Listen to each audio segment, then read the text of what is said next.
সোফাত, ভালো তো বাসো, নামটা বলো। ওর নাম শুনলে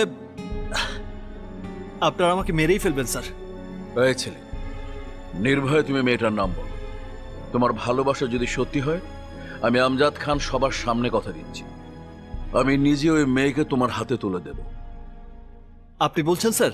হ্যাঁ, আমি বলছি তুমি মেয়েটার নাম বলো।